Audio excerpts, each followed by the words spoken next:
اعوذ باللہ من الشیطان الرجیم بسم اللہ الرحمن الرحیم الحمد للہ الذی توحد فی ملکہ وتفرد فی ربوبیتہ الواحد الاحد الصمد الذی لم یلد ولم یولد ولم یکن لہ کفوا احد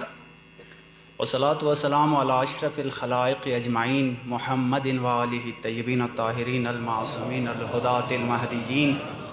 لا سیما بقیت اللہ العظم ارواحنا الفدا الذی فی یمنہ رزق الورا وفی وجودہ ثبتت الارض والسماء اللہم عجل لولیک الفرج وجعلنا من اعوانہ وانصارہ والمستشہدین بین یدہ. اما بعد فقد قال اللہ تعالی عز اسمہ بسم اللہ الرحمن الرحیم فاسألوا اہل الذکر ان کنتم لا تعلمون. صلوات پڑھی محمد و آل محمد پر.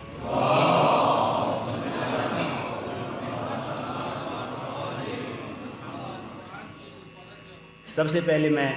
شکریہ ادا کرنا چاہوں گا لقمان ہیل یوتھ کمیٹی کے تمام ممبران، ان کی صدر، ان کی پریزیڈنٹ کو، اور بالخصوص انتہائی واجب الاحترام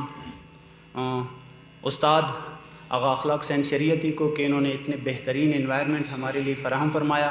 اور دل کی اتاہ گہرائیوں سے، صمیم قلب سے اپنے استاد کو اور ان کی تمام پوری ٹیم کو اس بہترین ماحول فراہم کرنے کے لیے میں خراج تحسین پیش کرتا ہوں. سورہ مبارکہ انبیاء قرآن مجید کی 21واں سورہ ہے اور اس سورہ مبارکہ کی میں نے ساتویں آیت کے آخری حصہ میں نے آپ لوگوں کے سامنے تلاوت کرنے کا شرف حاصل کیا. انتہائی کم وقت میں اپنے عرائض آپ کے اذہان مبارک تک پہنچانے کی کوشش کرنا چاہوں گا. میرے عزیز بھائیوں، علماء کی موجودگی میں پہلے تو اس آیت کریمہ کا ظاہری ترجمہ آپ لوگوں کے سامنے پیش کروں گا. اس سے پہلے بھی آغا واجد مہدوی نے اور آغا صفدر حسین نجفی بھی ان کے بارے میں وضاحت فرما چکے ہیں آلریڈی.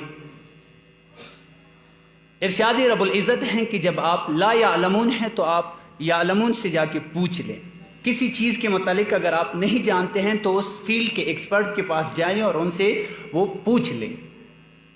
عقل انسانی بھی یہی کہتی ہے اور فطرت کا بھی یہی تقاضا ہے کہ جس چیز کے متعلق آپ کو معلوم نہیں ہے، جس چیز کے متعلق آپ نہیں جانتے ہیں، اس فیلڈ کے ایکسپرٹ کے پاس جائیں اور ان سے معلومات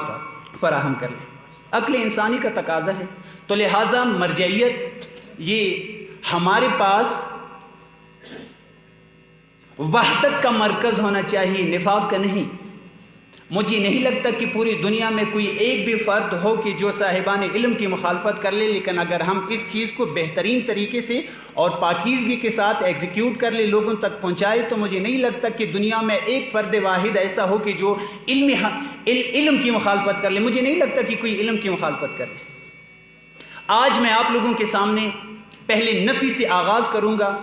میں علماء کی موجودگی میں یہ کہنا چاہ رہا ہوں کہ بالکل تقلید جائز نہیں ہے. سٹارٹ میں یہ کہنا چاہ رہا ہوں آپ لوگوں کے سامنے، تقلید جائز ہی نہیں ہے. کسی کو حق نہیں ہے کہ وہ تقلید کر لیں، لیکن اس شرط پر کہ وہ خود اس قابل ہو کہ قرآن سے اور حدیث سے وہ مزاج الہی دریافت کر لے اور اپنے پورے نظام کو خود اگر چلانے کے وہ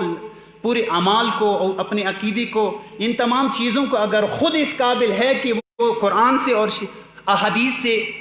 وہ انالیسز کر کے اس کے بعد حکم شرعی دریافت کر سکتا ہے، تو اس کے لیے بالکل تقلید جائز نہیں ہے. لیکن اگر کوئی فرد اس قابل بھی نہیں ہے کہ وہ قرآن اور احادیث میں سے، کیونکہ فقہ میں سمجھتا ہوں، یہاں پہ بھی ایک بہترین قول لکھا گیا ہے، لیکن میں جو سمجھ رہا ہوں کہ فقہ کیا ہے، قرآن اور احادیث میں سے مزاج الہی دریافت کرنے کا نام ہے علم فقہ. اگر وہ آپ میں سے کوئی بھی پر خود کر سکتا ہے، کوئی بھی بندہ خود یہ سارا کام خود کر سکتا ہے، تو میں سمجھتا ہوں ان کے لیے تقلید بالکل جائز نہیں ہے. لیکن اگر آپ اس قابل بھی نہیں ہیں کہ قرآن اور احادیث اس میں سے مزاج الہی کو دریافت نہ کر سکتے ہوں، تو پھر تو کم سے کم آپ کو ان لوگوں کے پاس جانا چاہیے کہ جو اس قابل ہوں، جنہوں نے ورک کیا ہو، جنہوں نے کام کیا ہو، اور وہ آپ کے سامنے وہ تمام چیزیں تحقیق کے بعد انتہائی آرام دہ طریقے سے آپ کے سامنے پیش کر لیں. تو پھر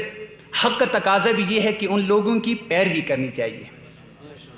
آسان سی بات. دوسری بات گزارش کرنا چاہوں گا کہ مراجع اعظام نے اس پراکندہ ترین نظام کو انتہائی کوشش کے ساتھ، انتہائی عقل و تدبر کے ساتھ یہ تمام چیزیں اکٹھی کی ہیں، اس کے بعد ہمارے سامنے پیش کی ہیں۔ میں نے پراکندہ کیوں کہا ہے اس چیز کے حوالے سے، کیونکہ مجھے موضوع کے حوالے سے بھی یہ کہا گیا ہے کہ موجودہ دور کے مطابق ہمارے جوانان حقیقت پسند ہو گئے ہیں، ریئلسٹک ہو گئے ہیں، اور الحمدللہ ہمارے بیچ ایسے بھی دوست بیٹھے ہیں۔ ایک تو بالکل میرے سامنے بیٹھے ہیں، میں نام لینا چاہوں گا تاکہ آپ میں سے بھی بک ریڈر اس طرح سامنے آ جائیں۔ میں نام لینا چاہوں گا آج میرے انتہائی عزیز دوست سر مشتاق حسین، کہ جو میں سمجھتا ہوں کہ یقیناً ایک سرمایہ ہیں، وہ شب و روز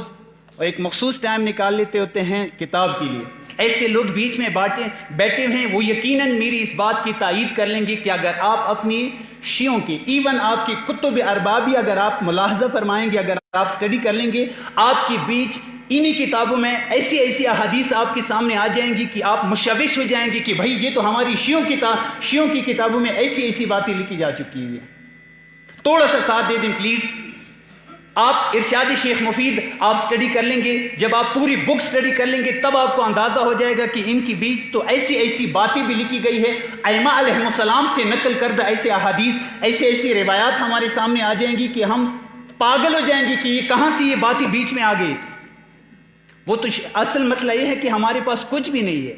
بالکل بک ریڈر ہمارے پاس کم ہے، سٹڈی والے حضرات ہمارے پاس کم ہے۔ جب آپ پڑھ لیں گے تو آپ کو اندازہ ہو جائے گا کہ ہم کس سمت کی طرف جا رہے ہیں۔ آپ کے سامنے مثال کے طور پر کوئی ایسی روایت سامنے آ جاتی ہے، ایک ایسا حدیث آپ کے سامنے آ جاتا ہے، تب آپ کا ذہن مشوش ہو جائے گا کہ یا الہی یہ کیا ہے۔ تب آپ ضرورت محسوس کریں گے کہ نہیں، اس پوری پراکندہ نظام کو چلانے کے لیے کوئی ایسا بندہ ہو کہ جو رجال کو بھی جانتا ہو اور معصوم کے وہ پوری سلسلے کو بھی جانتا ہو کہ کنہوں نے یہ حدیث ائمہ معصومین علیہ السلام سے اور اسپیشلی رسول اکرم سے جا کے انہوں نے روایت فرمائی ہے،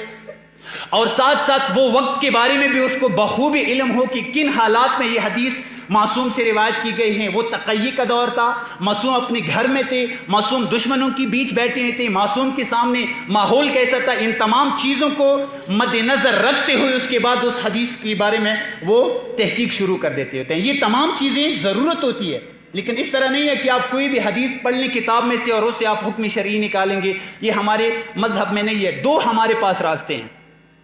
یا ہمیں چاہیے کہ ہم اخباری بنیں یا ہمیں چاہیے کہ ہم مقلد بنیں۔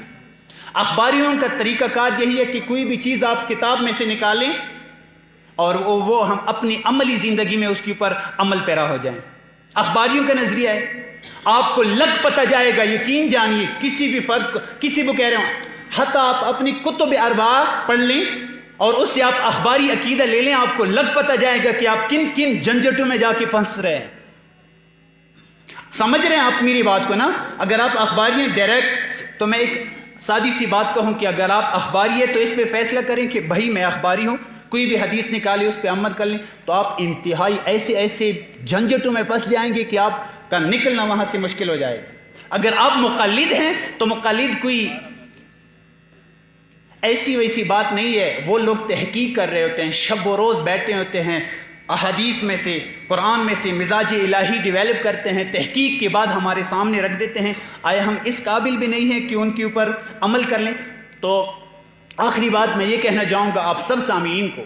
کوشش کریں، ایک یہ ریئل فیکٹس جو معاشرے میں سے میں نے لیا ہوا ہے وہ آپ لوگوں کے سامنے ذکر کرنا چاہوں گا۔ وہ یہ ہیں کہ کوشش کریں کہ مرجعیت کو وحدت کے لیے استعمال کریں، نفاق کے لیے نہیں۔ اگر یہ ہم سب لوگ اکٹھے ہوئے ہیں، ہمیں چاہیے کہ ایسا ماحول پرووائڈ کر لیں کہ تمام پارا چنار کا ایک بندہ نہ ہو کہ ہمارے بیچ بیٹھا ہوا نہ ہو۔ اس طریقے سے ہمیں چاہیے کہ ہمیں فضا فراہم کر لیں اس عظیم اساسی اور بنیادی موضوع کے لیے۔ اگر آپ میں سے ایک سوال کر لوں گا، یہ میرا آخری سوال ہوگا، اجتہاد صرف اس لیے استعمال نہ کرو کہ کسی کی ضد کے خاطر آپ کہیں کہ نہیں یہ مقلد ہے، یہ غیر مقلد ہے، یہ فلان ہے، یہ فلان ہے، اس چیزوں کے لیے استعمال نہ کریں۔ خدا را اجتہاد ایک عملی زندگی کا نام ہے۔ تو میں ہر ایک سے سوال کروں گا اور آپ مجھے میرا ساتھ بھی دیں گے، کیا کسی کے گھر میں آپ میں سے جتنے بھی حضرات بیٹھے ہوئے یقیناً توضیح المسائل آپ لوگوں کے گھروں میں موجود ہوگا، صحیح ہے؟ اگر ایسی ویسی کوئی بات آ جاتی ہے تو اگر میں کہوں گا کہ ایک بندہ نام لے لیں کہ اگر کوئی مسئلے میں پھنس جائیں، آپ میں سے کون ہے کہ جو ہفتے میں کم سے کم ایک دفعہ بھی توضیح المسائل کو وہ ریڈ بھی کرتا ہو؟ تو یقیناً ایسے بہت سے کم لوگ ہمارے پاس سامنے آ جائیں گے کہ وہ کہیں گے کہ ہاں میں ڈیلی بیسس پر اگر نہ بھی ہوا تو ہفتے میں کم سے کم کنسرن موضوع کو میں ضرور توضیح المسائل میں یا منہاج الصالحین میں جا کے اسٹڈی کر لیتا ہوتا ہوں۔ اگر اس حوالے سے آپ اجتہاد کے پیروکار ہیں تو یہ خراج تحسین کے لائق ہیں آپ سب، لیکن اگر آپ اس کو صرف فساد کی خاطر یا اس وجہ سے کہ یہ مقلد ہے اور غیر مقلد ہے تو پھر بات تو ایک ہی ہے، آپ بھی غیر مقلد ہے، کوئی دوسرا ہے وہ بھی غیر مقلد ہے۔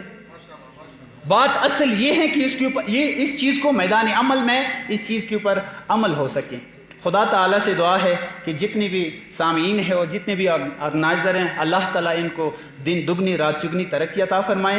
اور ہمارے علماء بالخصوص رہبر معظم انقلاب اور آیت اللہ سستانی سمیت جتنے بھی ہمارے مراجع ہیں ان کا پاکیزہ سایہ ہمارے سروں پر تا قیامت تا ظہور امام علیہ الصلوۃ والسلام ان کا سایہ برقرار رکھے، اور ہم سب کو ان سے مستفیض ہونے کی ہمیں توفیق عطا فرمائے کہ ہم ان سے ہر موڑ پر زندگی کے ہر وقت ہم ان سے فائدہ اٹھا سکیں۔ والسلام علینا وعلیکم۔